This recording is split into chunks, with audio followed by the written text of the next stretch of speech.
orang-orang atau pejabat-pejabat fungsional yang kita bina ini selalu kita sampaikan, ya, agar optimal karirnya, mau tidak mau aturan yang mengatur tentang mereka itu harus dikerjakan, ya, harus dipahami. Aturannya itu harus dipelajari, ya. Supaya apa? Supaya apa yang dijalani ibu-ibu 15 tahun ke depan, ya. Ini mungkin saat ini ada yang usianya 50 tahun, ada yang usianya masih 40 tahun. Bahkan ada yang mungkin lebih muda usia 30 tahun. Anggap saja ibu-ibu nanti bisa sampai jenjang madya misalnya. Berarti bisa sampai berkarya sampai usia 60 tahun. Yang saat ini berusia 50 tahun berarti karirnya masih 10 tahun ke depan. Yang usianya 40 tahun saat ini berarti karirnya sampai 20 tahun ke depan. Yang saat ini usia ibu-ibu masih 30 tahun, bahkan kurang, berarti karirnya masih 20 tahun lebih ke depan. Nah, untuk karir yang ke depan ini, ibu-ibu bisa optimal karirnya kalau pelajari regulasinya. Regulasinya ya ini. Nanti Permenpannya dipelajari. Mau ada 100 halaman, suka tidak suka, mau tidak mau, ibu-ibu harus pelajari. Baca halaman demi halaman. Kalau ibu-ibu tidak membacanya, tidak akan paham. Kalau ibu-ibu tidak paham, ibu-ibu dikelola oleh orang-orang lain yang mungkin sama tidak pahamnya dengan ibu-ibu. Ya. Misalnya ini, orang-orang lain yang mengelola ibu-ibu siapa? Di puskesmas ada TU-nya, ada kepegawaiannya. Di dinas kesehatan nanti ada bagian SDM atau bagian kepegawaiannya. Nanti diproses lanjut ke BKD, di sana orang-orang kepegawaian. Diproses lanjut di Setda misalnya, untuk Ortala ataupun surat keputusan kenaikan pangkat, kenaikan jabatan. Ya. Sampai nanti kepada Sekda dan Bupati atau Wali Kota misalnya. Bahkan kalau ibu-ibu ada yang bekerja di provinsi, sampai ke gubernur misalnya. Nah, saya yakin orang-orang kepegawaian tidak tahu persis apa yang ibu-ibu kerjakan sehari-hari. Walaupun mereka punya anak bidan, walaupun mereka punya istri bidan, ya, tapi saya yakin mereka tidak tahu persis apa yang ibu-ibu kerjakan sehari-hari. Ya.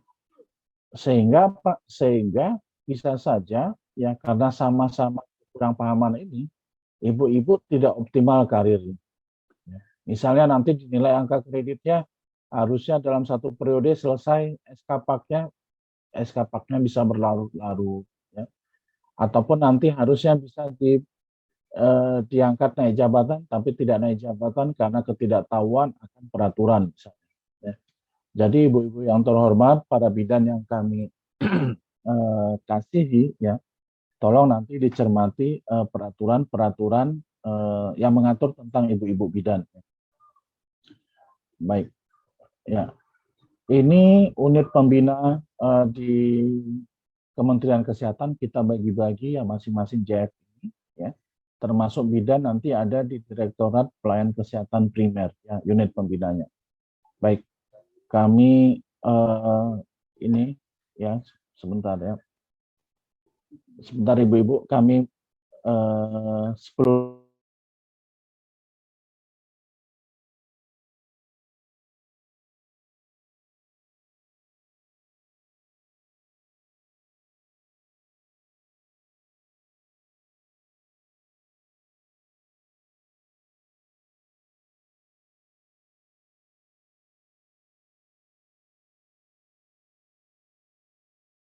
ya kami lanjut lagi. Ya, ibu-ibu, untuk karir tadi yang kami sampaikan tadi, itu diatur di dalam beberapa peraturan perundang-undangan, termasuk Undang-Undang PP dan Peraturan Menpan tentang bidan, misalnya, ya, tentang bidan. Atau nanti tentang jabatan fungsional lainnya, misalnya perawat ataupun dokter. Ya. Ini kami gambarkan di dalam satu slide ini. Jadi slide ini nanti pesan kami, ibu-ibu, bisa di-print, ya, slide yang ini, halaman ini, bisa di-print, nanti bisa ditempel di tempat bekerja. Atau kalau ibu-ibu punya ruang kerja di kantor atau di rumah, bisa ditempel. Untuk apa? Biar ibu-ibu tahu intisari karir ibu-ibu, ya. Jadi dari beribu halaman peraturan ini kami sarikan dalam satu slide ini, ya. Tentunya nanti ibu-ibu bisa membuat ini sebagai kesimpulan, ya. Slide ini menjadi kesimpulan. Tapi tentunya untuk rincian dari slide ini ibu-ibu perlu pelajari tadi permenpannya, undang-undangnya, PP-nya. Jadi karir ibu-ibu ketika ibu-ibu sudah memilih menjadi bidan, ya, di instansi pemerintah itu dibagi ke dalam 3 tahapan.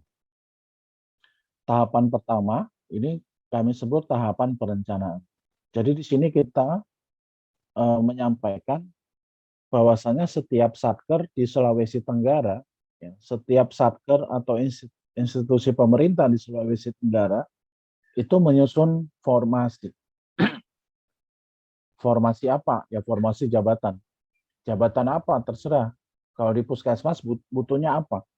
Oh, di puskesmas itu butuhnya dokter, butuh dokter gigi, butuh bidan, butuh perawat, butuh perantal labkes, butuh nutrisionis, butuh sanitarian, butuh penyuluh kesmas, terserah. Apa yang mereka butuhkan, dia rencanakan. Dia hitung formasinya. Ya, formasinya ini berdasarkan analisis jabatan dan analisis beban kerja. Kalau dia sudah hitung, ibu-ibu, ya sudah dihitung di tahapan 1, sudah direncanakan, dan ada formasinya, tersedia lowongan, itu kita baru dapat melakukan tahap kedua. Ya. Tahap kedua ini tahapan pengangkatan. Di tahapan pengangkatan ini, ya kita yang perlu kita cermati ada 4 metode pengangkatan ya ke dalam JF. Yang pertama itu adalah pengangkatan pertama. Pengangkatan pertama ini didapat dari formasi CPNS. Ya. Tapi bagi ibu-ibu yang sudah bekerja ya, tapi tidak diangkat melalui pengangkatan pertama misalnya, itu ada yang diangkat melalui perpindahan jabatan atau in-passing atau promosi. Ya, hanya in-passing ini periode waktunya sangat tertentu ya, sudah dibatasi. Misalnya kemarin kita ada in-passing nasional sampai 6 April 2021. Artinya setelah itu tidak ada in-passing lagi misalnya, kecuali nanti diatur lagi. Ya. Jadi kesempatan berikutnya ibu-ibu selain pengangkatan pertama adalah pengangkatan melalui perpindahan jabatan ataupun promosi. Ya. Itu metodenya. Yang pertama perlu diketahui di pengangkatan. Yang kedua, kalau kita mau diangkat ibu-ibu, ada 3 yang perlu dicermati. Ya. Yang pertama itu surat keputusan pengangkatannya, SK-nya. Ini oleh PPK, bisa bupati, wali kota, gubernur, atau menteri. Ya. Pengangkatan kita kan oleh beliau-beliau itu ya. Yang kedua, kalau SK-nya sudah ada, jangan lupa dilantik. Ya, harus dilantik. Dan diambil sumpah jabatannya. Ya. Saat ini ibu-ibu ya, di peraturan saat ini, kalau kita diangkat ke dalam JF, selain ada SK, dilantik dan diambil sumpah jabatan. Dilantik ini perlu untuk apa? Agar kita nanti diakui ketika kita bekerja. Ya, kalau tidak dilantik, kita nggak diakui ketika kita bekerja. Ya, kita tidak diakui. Dianggap belum JF, dianggap belum jabatan fungsional. Iya. Ah, itu ibu-ibu. Kemudian kalau kita sudah ada SK, dilantik, diambil sumpah jabatannya, kita bekerja, ya sudah tadi seperti tadi. Pekerjaan kita sesuai kewajiban kita laksanakan. Ya, nanti dapat mengerjakan tugas pokok, dapat angka kredit. Ya.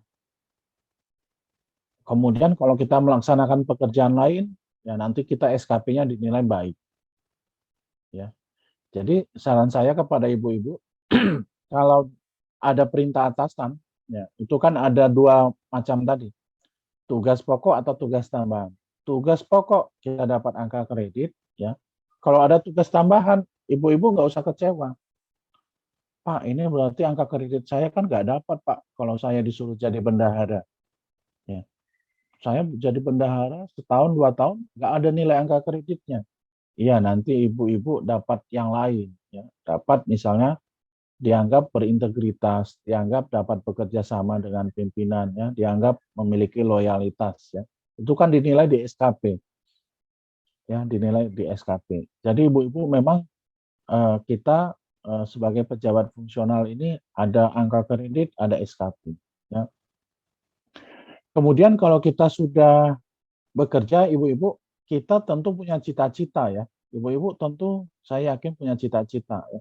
Ketika masuknya dulu katakanlah di keterampilan di golongan 2C ya dengan ijazah D3, saya yakin ibu-ibu yang hadir di sini tidak ada yang rela kalau pensiunnya di 2C. Anggapan saya begitu ya, kecuali nanti ada yang tunjuk jari, Pak, saya beda, saya ingin pensiun di 2C atau di 3A nggak masalah. Kalau memang Tuhan mentakdirkan saya pensiunnya di 2C, ya saya terima. Selama 30 tahun saya mengabdi, saya tidak naik pangkat, saya ikhlas, saya terima.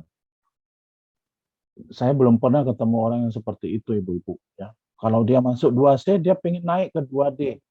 Naik ke 3A, ke 3B, 3C, 3D. Bahkan sebagian orang itu menanyakan, Pak, saya gimana kok udah 6 tahun di 3D, nggak bisa naik 4A. Gitu. Jadi dia punya cita-cita, ibu-ibu, ke 4A.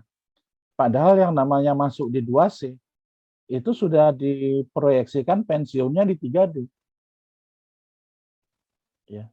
Tapi sebagian dari ibu-ibu ya tidak rela itu pensiunnya di 3D. Ingin cari cara ke 4A. Gitu. Akhirnya di Permenpannya ada cara. Ya, ada cara bagi teman-teman keterampilan dapat diangkat ke keahlian apabila misalnya memiliki ijazah profesi, kemudian terdapat formasi, ikut dan lulus uji kompetensi dan seterusnya. Ya. Jadi ibu-ibu yang punya cita-cita tadi seperti itu dapat berkembang karirnya secara optimal sesuai kebutuhan organisasi dengan mencermati 4 hal yang di samping kanan ini. Ya. Nanti lihat kualifikasinya, apakah kualifikasinya terpenuhi. Ya. Itu yang pertama. Kalau kualifikasi kita D3, ya negara menyebutkan kita pensiunnya di 3D, pangkat optimal. Kalau ijazah kita D3, ya nggak bisa ke 4A. Ya, kalau di jabatan fungsional, ijazah kita D3, kita pensiun di 3D. Itu sudah optimal. Tapi kalau ibu-ibu bercita ke 4A misalnya, ya, nanti lihat tadi, ijazahnya atau kualifikasinya tidak bisa D3 lagi. Ya. Ijazahnya, kualifikasinya berarti sesuai ketentuan peraturannya. Apakah profesi atau misalnya D4. Ya, atau misalnya D4. Ya. Kemudian yang kedua, kalau kita kualifikasinya sudah terpenuhi, yang kedua dilihat kompetensinya. Kompetensinya dites ya, setiap naik jabatan tes, diuji. Ya. Setiap naik jabatan diuji kompetensinya. Ya. Jadi bukan yang lain yang dilihat, tapi diuji kompetensinya. Kemudian tadi misalnya keterampilan akan naik ke keahlian, ya diuji kompetensinya. Ya, seperti itu. Kemudian yang ketiga, ibu-ibu untuk berkembang karirnya dinilai kinerjanya. Kinerjanya ini angka kredit dan SKP. Angka kredit terpenuhi, SKP-nya bernilai baik. Ya. Baru yang keempat tadi formasinya. Formasinya ada nggak untuk bidang keahlian? Jadi kalau teman-teman keterampilan sudah susah-susah ikut kuliah gitu ya ibu-ibu ya, tapi ternyata tidak ada formasi keahlian, ya sudah berarti tidak bisa nyebrang ke keahlian. Ya. Ini ibu-ibu hal-hal yang perlu dicermati. Ini kami tayangkan di slide berikutnya ini, ya khusus yang pengembangan karir. Karena apa? Kami yakin ibu-ibu sudah diangkat ke dalam JF. Ya. Kalau sudah diangkat kan tentu ingin berkembang karirnya tadi. Untuk kualifikasi pendidikan ini ibu-ibu perlu dicermati ya, yang paling perlu dicermati di sini di kualifikasi pendidikan adalah ibu-ibu hanya bisa meningkatkan kualifikasi pendidikannya hanya melalui 2 cara. Ya, hanya melalui 2 cara. Cara pertama atau cara kedua. Ya. Cara pertamanya itu tugas belajar. Ya, cara pertama tugas belajar. Ya, jadi harus memenuhi ketentuan syarat-syarat di tugas belajar. Itu cara pertama. Ya, nanti ibu buktikan dengan adanya SK tugas belajar. Yang kedua, ya, cara yang kedua, pilihan yang kedua adalah izin belajar. Izin belajar. Izin belajar ini sebenarnya sama pentingnya seperti tugas belajar ya. Tapi kalau tugas belajar itu dibiayai oleh pemerintah, kalau izin belajar dibiayai oleh diri sendiri. atau keluarga, gitu ya. Syarat izin belajar ini, Ibu-ibu, syarat izin belajar ini lebih rumit daripada syarat tugas belajar. Ya, lebih rumit dari syarat tugas belajar. Ya, sehingga ibu-ibu yang memilih izin belajar perlu cermat mencermati seluruh persyaratan. Ya, kalau salah satu syarat tidak terpenuhi, lebih baik tidak ikut meningkatkan kualifikasi pendidikan. Kenapa? Karena di hilirnya nanti sudah punya ijazah, ibu-ibu, itu yang akan diteliti. Semua syarat itu diteliti. Ya, salah satu syaratnya misalnya jarak tempuh dari tempat bekerja ke institusi tempat kita belajar.